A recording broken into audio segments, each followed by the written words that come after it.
எனது கடந்த காலத்தையும் எதிர்காலத்தையும் ஒரே நேரத்தில் அனுபவிப்பது. கடிகாரத்தின் கைகள் கடந்த காலத்திற்கு பின்னோக்கி நகர்ந்தபோது இடம் மற்றும் நேரத்தில் ஒரு பரிமாணம் உயிர் பெற்றது. எனக்கு தனிப்பட்ட முறையில் பொருத்தமான ஒரு யதார்த்தத்தில் நான் உடனடியாக என்னைக் கண்டேன். ஆச்சரியப்படும் விதமாக, வாழ்க்கை அறையில் என் சோபாவில் அமர்ந்திருக்கும்போது நான் அனுபவித்துக் கொண்டிருந்த நிகழ்கால தருணத்தில் அந்த கடந்த கால தருணம் இன்னும் நிகழ்ந்து கொண்டிருந்தது. அடுத்ததாக அந்த குறிப்பிட்ட நேரத்தில் நான் ஒரு உடல் இடத்தில் இருப்பதை உணர்ந்தேன். நான் ஒரு சிறு குழந்தையாக என்னை கவனித்தேன், அதே நேரத்தில் சோபாவில் நான் பெரியவனாக இருப்பதை அனுபவித்தேன். எனது குழந்தை பதிப்பு சுமார் 7 வயது. எனக்கு மிகவும் அதிக காய்ச்சல் இருந்தது. அந்த வயதில் நான் காய்ச்சலை எவ்வளவு நேசித்தேன் என்பதை நினைவில் கொண்டேன். ஏனென்றால் நான் ஆழமாகச் சென்று அதிக உடல் வெப்பநிலையால் உருவாகும் மயக்கத்துடன் அடிக்கடி வரும் வகையான சுருக்கமான கனவுகள் மற்றும் தரிசனங்களை காண முடியும். இந்த குறிப்பிட்ட நேரத்தில் நான் என் அறையில் என் மூக்கின் பாலம் வரை மூடிகளுடன் இருந்தேன். என் அம்மா அறையை விட்டு வெளியேறினார். நான் தனியாக இருந்ததில் மகிழ்ச்சி அடைந்தேன். அவள் கதவை மூடிய தருணம், நான் ஒரு வயது வந்தவனாக என் வாழ்க்கை அறையில் என்ன செய்து கொண்டிருந்தேனோ அதையே செய்ய எனக்கு இயல்பாகவே தெரியும். தொடர்ந்து என் உடலை நிதானப்படுத்தி, தூக்கத்திற்கும் விழிப்புக்கும் இடையில் எங்காவது இருந்து என்ன வருகிறதோ அதையே நான் எதிர்நோக்கி இருந்தேன். எனது தற்போதைய வாழ்க்கையின் இந்த கட்டம் வரை இந்த குழந்தை பருவ அனுபவத்தின் நினைவை நான் முற்றிலும் மறந்துவிட்டேன். ஆனால் அந்த தருணத்தில் நான் மீண்டும் வாழ்ந்தபோது, ஒரு தெளிவான நனவான கனவின் நடுவில் ஒரு சதுரங்க பலகையில் உள்ள சதுரங்கள் போன்ற சாத்தியமான யதார்த்தங்களை புரிந்து கொண்டேன். நான் இந்த சிறுவனாக என்னை கவனித்தபோது அவன் புரிந்து கொள்ள முயற்சிப்பதைக் கண்டு நான் மிகவும் நெகிழ்ச்சியடைந்தேன். அவனுடைய வயதில் இவ்வளவு சிக்கலான கருத்துக்களை அவன் எவ்வாறு புரிந்து கொள்ள முடியும் என்று யோசித்தேன். நான் அவனை பார்த்த அந்த தருணத்தில் அந்த சிறிய பையனை காதலித்தேன். அந்த உணர்ச்சியை நான் தழுவிய மறுநொடி அந்த காலத்திற்கும் வாஷிங்டன் மாநிலத்தில் நான் தற்போது அனுபவித்து வரும் காலத்திற்கும் ஒரே நேரத்தில் ஒரு தொடர்பை உணர்ந்தேன். அப்போது நான் செய்து கொண்டிருந்ததும் இப்போது செய்து கொண்டிருப்பதும் ஒரே நேரத்தில் நடக்கிறது. அந்த தருணங்கள் கணிசமாக இணைக்கப்பட்டுள்ளன என்பது எனக்கு மிகவும் வலுவான அறிவு இருந்தது. அந்த நொடிப்பொழுதில் என் நிகழ்கால சுயமாக அவன் மீது நான் உணர்ந்த அன்பு அந்த இளம் பையனை நான் இப்போது வாழும் எதிர்காலத்திற்கு ஈர்த்தது. பின்னர் அந்த அனுபவம் இன்னும் விசித்திரமாக மாறியது. அந்த காட்சி மறைந்து கடிகாரம் மீண்டும் தோன்றியது. கடிகாரத்தின் கைகளும் முன்னோக்கி நகர முடியும் என்பதை நான் உணர்ந்தேன். ஆச்சரிய உணர்வுடன், எந்த நடுக்கமோ பயமோ இல்லாமல் கடிகாரம் நேரத்தில் முன்னோக்கி நகர்வதை நான் கவனித்தேன். குளிர் இரவில் வாஷிங்டனில் உள்ள எனது கொல்லைப்புறத்தில் வெறுங்காலுடன் நின்று கொண்டிருந்தேன். நேரம் என்ன என்பதை விளக்குவது கடினம், ஏனென்றால் நான் என் வாழ்க்கை அறையில் இருந்த அதே இரவு அது. ஆனால் வீட்டிற்கு வெளியே இருந்த நான் இப்போது எதிர்காலத்தில் இருந்து வந்த நான். மீண்டும் இங்கே வார்த்தைகள் குறைவாகவே உள்ளன, ஆனால் இந்த அனுபவத்தை நான் விளக்கக்கூடிய ஒரே வழி ஜோ டிஸ்பென்சா என்ற எதிர்கால ஆளுமை மிகவும் மாறிவிட்டதால்தான். நான் மிகவும் பரிணமித்தேன். நான் ஆச்சரியமாக உணர்ந்தேன், உண்மையில் பரவசமாக உணர்ந்தேன். நான் மிகவும் விழிப்புடன் இருந்தேன், அல்லது நான் மிகவும் விழிப்புடன் இருக்கும் அந்த நபராகச் சொல்ல வேண்டுமா? விழிப்புணர்வு என்று நான் சூப்பர் கான்சியஸ் என்று சொல்கிறேன். என் எல்லா புலன்களும் 100% உயர்ந்தது போல. நான் பார்த்த, தொட்ட, உணர்ந்த, மணந்த, சுவைத்த, கேட்ட அனைத்தும் பெருக்கப்பட்டன. என் புலன்கள் மிகவும் உயர்ந்ததாக இருந்ததால் என்னைச் சுற்றியுள்ள அனைத்தையும் நான் கூர்மையாக உணர்ந்து அதில் கவனம் செலுத்தி அந்த தருணத்தை முழுமையாக அனுபவிக்க விரும்பினேன். எனது விழிப்புணர்வு மிகவும் கூர்மையாக அதிகரித்ததால் எனது உணர்வும் அதனால் எனது ஆற்றலும் அதிகரித்தன. இந்த தீவிர ஆற்றலால் நிரம்பியிருப்பது நான் ஒரே நேரத்தில் உணர்ந்த அனைத்தையும் இன்னும் அதிகமாக உணர்ந்தேன். இந்த உணர்வை நான் நிலையான, அசைக்க முடியாத, மிகவும் ஒழுங்கமைக்கப்பட்ட ஆற்றலாக மட்டுமே விவரிக்க முடியும். அது மனிதர்களாக நாம் பொதுவாக உணரும் வேதியியல் உணர்ச்சிகளைப் போன்றது அல்ல. உண்மையில் அந்த நேரத்தில் அந்த சாதாரண மனித உணர்ச்சிகளை என்னால் உணர முடியாது என்பதை நான் அறிந்தேன். நான் அவற்றை தாண்டி பரிணமித்தேன். இருப்பினும் நான் அன்பை உணர்ந்தேன். இருப்பினும் அது வேதியியல் அல்ல, ஆனால் மின்சாரமானது. நான் கிட்டத்தட்ட நெருப்பில் இருப்பது போல் உணர்ந்தேன். வாழ்க்கையை மிகவும் நேசித்தேன். நான் நம்ப முடியாத அளவிற்கு தூய்மையான மகிழ்ச்சியின் வடிவத்தில் இருந்தேன். குளிர்காலத்தின் நடுவில் நான் காலணிகள் மற்றும் ஜாக்கெட் இல்லாமல் என் கொல்லைப்புறத்தில் நடந்து கொண்டிருந்தேன். ஆனாலும் குளிரின் உணர்வை நான் மிகவும் அறிந்திருந்தேன். அது உண்மையில் மிகவும் சுவாரஸ்யமாக இருந்தது. என் கால்களுக்கு கீழே உள்ள தரை எவ்வளவு பனிக்கட்டியாக இருக்கிறது என்பது பற்றி எனக்கு ஒரு கருத்து இல்லை. என் கால்கள் பூமியில் உறைந்த புல்லை தொடுவதை நான் விரும்பினேன். மேலும் அந்த உணர்வு மற்றும் புல் இரண்டுடனும் நான் மிகவும் இணைந்திருப்பதாக உணர்ந்தேன்.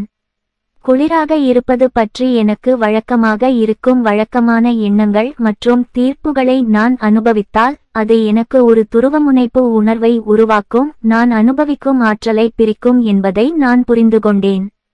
நான் அதை மதிப்பிட்டால் நான் முழுமையின் உணர்வை இழப்பேன். என் உடலுக்குள் நான் அனுபவிக்கும் அற்புதமான ஆற்றல் உணர்வு என் சுற்றியுள்ள சூழலில் குளிர் நிலைமைகளை விட மிக அதிகமாக இருந்தது. இதன் விளைவாக நான் சிரமமின்றி குளிரை ஆர்வத்துடன் ஏற்றுக்கொண்டேன். அது வெறும் வாழ்க்கை. உண்மையில் அது மிகவும் மகிழ்ச்சியாக இருந்தது. அந்த தருணம் முடிவடைய நான் விரும்பவில்லை. அது என்றென்றும் நிலைத்திருக்க வேண்டும் என்று நான் விரும்பினேன். வலிமை மற்றும் அறிவுடன் எனது இந்த மேம்படுத்தப்பட்ட பதிப்பாக நான் நடந்தேன். நான் மிகவும் அதிகாரம் பெற்றவளாகவும் அமைதியாகவும் உணர்ந்தேன். ஆனால் இருப்புக்கான மகிழ்ச்சியாலும் வாழ்க்கை மீதான அன்பாலும் நிரம்பி வழிந்தேன். என் தோட்டத்தின் வழியாகச் செல்லும்போது நெருப்பு குழியில் உட்காருவதற்கு நிலைகளை உருவாக்க பெரிய படிக்கட்டுகள் போல அடுக்கி வைக்கப்பட்டிருந்த பெரிய பாசால் தூண்களில் வேண்டுமென்றே நடந்தேன். அந்த பெரிய கல் துண்டுகளில் வெறுங்காலுடன் நடக்கும் அனுபவத்தை நான் மிகவும் விரும்பினேன். அவற்றின் மகத்துவத்தை நான் உண்மையிலேயே மதித்தேன். நான் தொடர்ந்து நடந்து செல்லும்போது நான் கட்டிய ஒரு நீரூற்றை நெருங்கினேன். என் சகோதரனும் நானும் அத்தகைய ஒரு அற்புதத்தை உருவாக்கியதை நினைத்து சிரித்தேன். திடீரென்று ஒளிரும் வெள்ளை உடையில் ஒரு சிறிய பெண்ணை கண்டேன். அவள் 2 அடிக்கு மேல் உயரமில்லை. நீரூற்றுக்கு சற்று பின்னால் நின்று கொண்டிருந்தாள். அதேபோல் உடையணிந்த சாதாரண அளவிலான மற்றொரு பெண்ணும் பிரகாசமாகவும் ஒளியுடனும் இருந்தாள். மற்ற பெண் பின்னணியில் நின்று கவனித்தாள். அந்த சிறிய பெண்ணின் பாதுகாவலராகச் செயல்படுவது போல் தோன்றியது. நான் அந்த சிறிய பெண்ணை பார்த்தபோது அவள் என் பக்கம் திரும்பி என் கண்களை பார்த்தாள். அவள் அதை எனக்கு அனுப்புவது போல இன்னும் வலுவான அன்பின் ஆற்றலை உணர்ந்தேன். என்னுடைய இந்த பரிணாம வளர்ச்சியடைந்த பதிப்பாக இருந்தாலும் நான் இதற்கு முன்பு அப்படி எதையும் உணர்ந்ததில்லை என்பதை உணர்ந்தேன். முழுமை மற்றும் அன்பின் உணர்வுகள் அதிவேகமாக அதிகரித்தன. நான் எனக்குள் நினைத்தேன், ஆஹா, சில நிமிடங்களுக்கு முன்பு நான் அனுபவித்த அன்பை விட இன்னும் அதிக அன்பு இருக்கிறதா? அது ஒரு காதல் அல்ல. அது அந்த உற்சாகமூட்டும் மின்மயமாக்கும் ஆற்றலாக இருந்தது. அது எனக்குள் இருந்து விழித்துக் கொண்டிருந்தது. அனுபவிக்க எனக்குள் இன்னும் அதிக அன்பு இருக்கிறது என்பதை அவள் ஒப்புக்கொள்கிறாள் என்பது எனக்கு தெரியும். அவள் என்னை விட பரிணமித்தவள் என்பதையும் எனக்கு தெரியும். அந்த மின்சாரத்தை நான் உணர்ந்தபோது அது சமையலறை ஜன்னலை நோக்கி பார்க்க ஒரு செய்தியை கொண்டு சென்றது. நான் ஏன் அங்கே இருந்தேன் என்பதை உடனடியாக நினைவில் வைத்தேன். நான் திரும்பி சமையலறையை பார்த்தேன். அங்கு நான் ஓய்வெடுக்க சோபாவிற்கு செல்வதற்கு சில மணிநேரங்களுக்கு முன்பு பாத்திரங்களை கழுவுவதில் மும்முரமாக இருந்த என் தற்போதைய சுயம். கொல்லைப்புறத்திலிருந்து நான் சிரித்தேன். நான் அவரை மிகவும் காதலித்தேன். அவரது நேர்மையை கண்டேன். அவருடைய போராட்டங்களைக் கண்டேன். அவருடைய ஆர்வத்தை கண்டேன். அவருடைய அன்பை கண்டேன். அவருடைய மனம் எப்போதும் போல பரபரப்பாக இருப்பதை கண்டேன். கருத்துக்களை அர்த்தத்தில் இணைக்க தொடர்ந்து முயற்சித்தது. மற்றவற்றுடன் அவருடைய எதிர்காலத்தையும் கண்டேன். ஒரு சிறந்த பெற்றோரைப் போல நான் அவரை பற்றி பெருமைப்பட்டேன். அந்த நேரத்தில் அவர் யார் என்பதை போற்றுவதை தவிர வேறொன்றுமில்லை.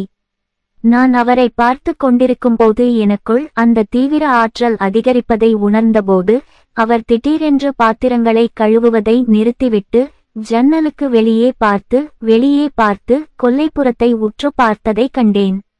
நான் இன்னும் என் எதிர்கால சுயமாக இருந்தபோது அந்த தருணத்தை எனது நிகழ்கால சுயமாக நினைவில் கொள்ள முடிந்தது. மேலும் அந்த நேரத்தில் நான் உண்மையில் நின்று வெளியே பார்த்தேன். ஏனென்றால் என் மார்பில் ஒரு தன்னிச்சையான காதல் உணர்வு எனக்கு ஏற்பட்டது. மேலும் நான் கவனிக்கப்படுவதையோ அல்லது யாரோ வெளியே இருப்பதையோ உணர்ந்தேன்.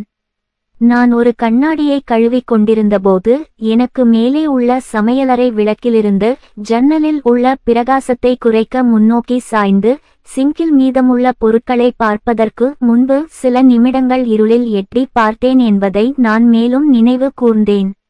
அந்த அழகான ஒளிரும் பெண்மணி சில நிமிடங்களுக்கு முன்பு எனக்குச் செய்ததையே என் எதிர்கால சுயம் என் நிகழ்கால சுயத்திற்கு செய்து கொண்டிருந்தது. இப்போது அவள் ஏன் அங்கே இருக்கிறாள் என்பது எனக்கு புரிந்தது.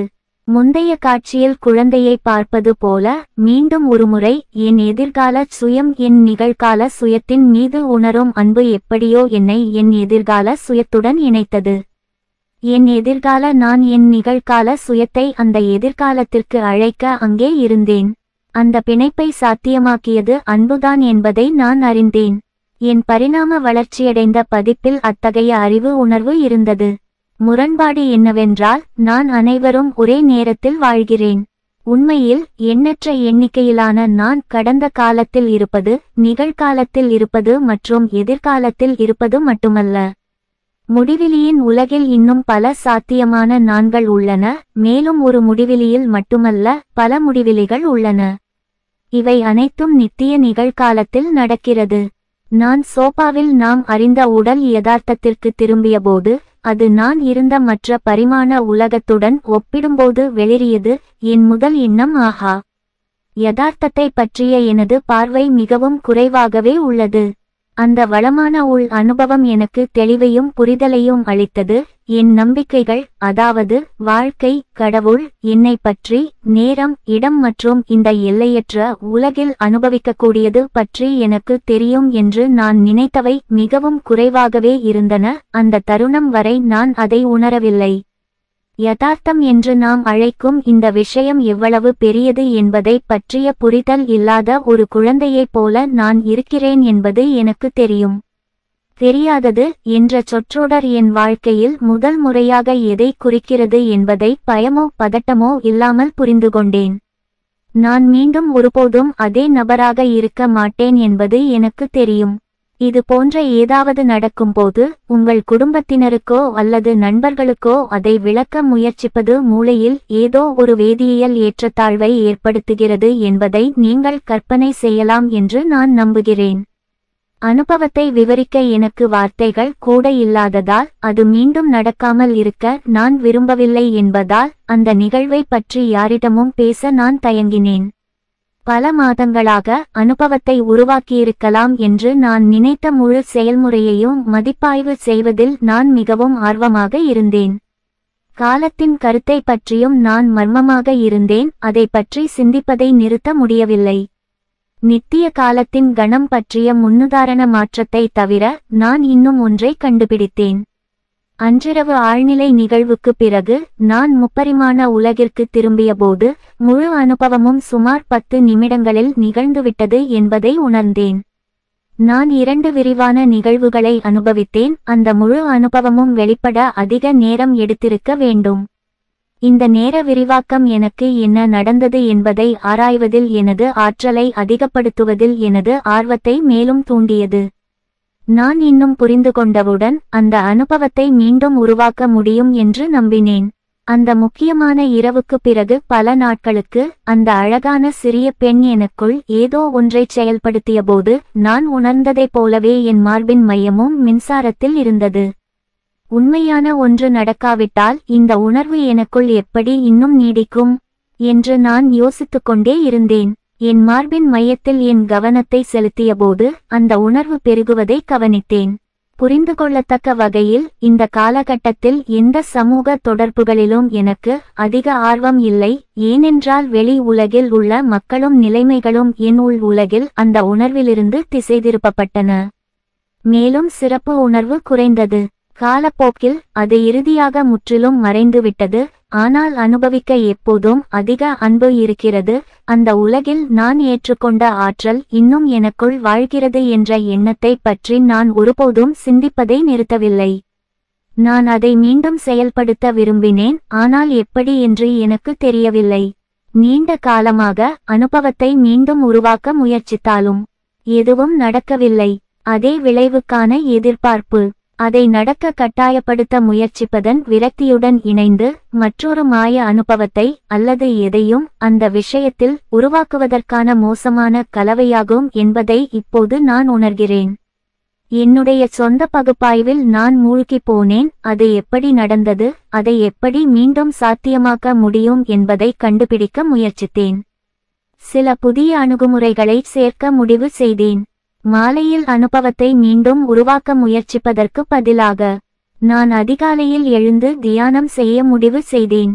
மேல்டோனின் அளவு அதிகாலை நள்ளிரவு 1 மணி முதல் அதிகாலை 4 மணி வரை மிக அதிகமாக இருப்பதாலும் மேல்டோனின் மாய வேதியியல் வளர்சிதை மாற்றங்கள் ஒரு தெளிவான நிகழ்வை உருவாக்குவதற்கு பொறுப்பானவை என்பதாலும் தினமும் அதிகாலை 4 மணிக்கு எனது உள் வேலையை பயிற்சி செய்ய முடிவு செய்தேன். அடுத்து என்ன நடந்தது என்பதை பகிர்ந்து கொள்வதற்கு முன், இது என் வாழ்க்கையில் வழக்கத்திற்கு மாறாக கடினமான நேரம் என்பதை நினைவில் கொள்ளுமாறு கேட்டுக்கொள்கிறேன். தொடர்ந்து கற்பிப்பது மதிப்புக்குரியதா என்று நான் முடிவு செய்து கொண்டிருந்தேன். 2004ஆம் ஆண்டு what the bleep do we know என்ற ஆவணப்படத்தில் தோன்றிய பிறகு என் வாழ்க்கையில் கணிசமான அளவு குழப்பத்தை அனுபவித்தேன். பொது உலகத்திலிருந்து விலகி எளிமையான வாழ்க்கைக்குள் மறைந்து போவது பற்றி நான் யோசித்துக் கொண்டிருந்தேன். விலகிச் செல்வது மிகவும் எளிதாக தோன்றியது.